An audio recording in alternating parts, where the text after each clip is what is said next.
Hi, my name's Ilma and welcome to my channel. I've been posting Christian blogs 12 straight years every day. Today I would like to share Exodus 1 verses 15 to 22. And here is the word of God.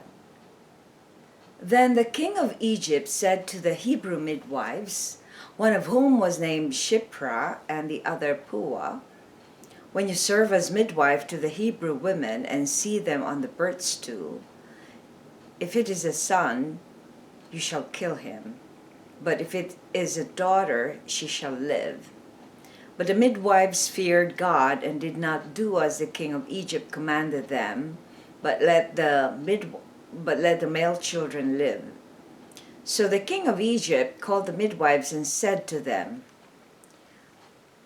"Why have you done this and let the male children live?" The midwife said to Pharaoh, "Because the Hebrew women are not like the Egyptian women, for they are vigorous and give birth before the midwife comes to them." So God dealt well with the midwives, and the people multiplied and grew very strong.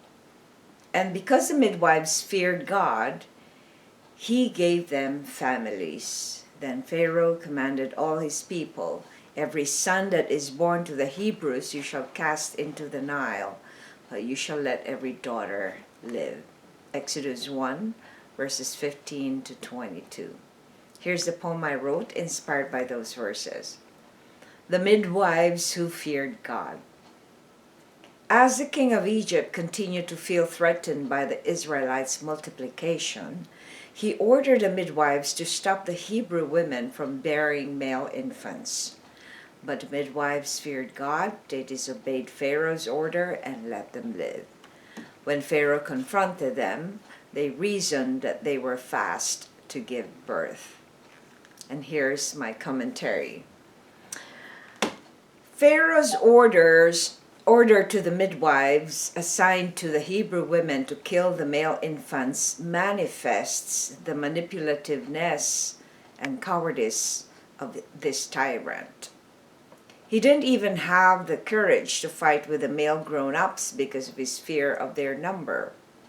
So he slyly made this order to the midwives to hide his plot to stop the number of the Hebrews from reproducing.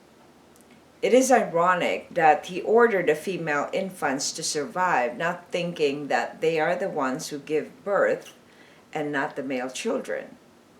By the time they grow up, they can give birth to more Hebrews.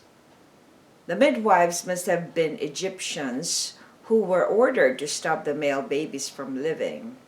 It is probably God's plan to have Shiphrah and Puah have the wisdom to follow their calling to give life and not kill infants. Somehow, God's fear has been passed on to them by the Hebrew women. Reflection. How was the disobedience of the midwives a manifestation of God's protection? Well, God can change all our hearts, any heart, no matter how hardened it is. So even if they don't know God, He can change their heart. So I'm positive that the them disobeying the Pharaoh is lesser of importance than obeying God. So it's important for them because they probably have been dealing with a lot of the Hebrew women. Imagine they've been multiplying for so much.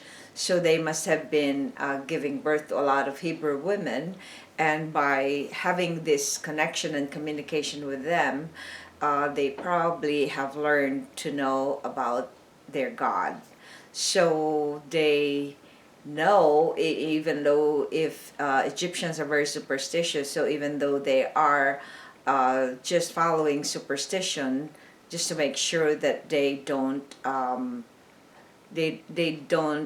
anger the gods of the Hebrew, so they lied to Pharaoh. In a way, this is a way of God showing His protection over the Hebrews, and being faithful to his promise to multiply them. And they are multiplying in number. No matter what Pharaoh's order is, they will still multiply. Thanks for watching. I hope you check my website at ilmaarts.com for artworks, photographs, and a copy of this blog. Please subscribe to my channel on YouTube so I could make more videos and give you the Word of God. And if you haven't already, check over 3,000 videos I've done over this years I've been doing this daily. Just type on Google or YouTube search ILMA'S Poem Devotional. Have a wonderful day.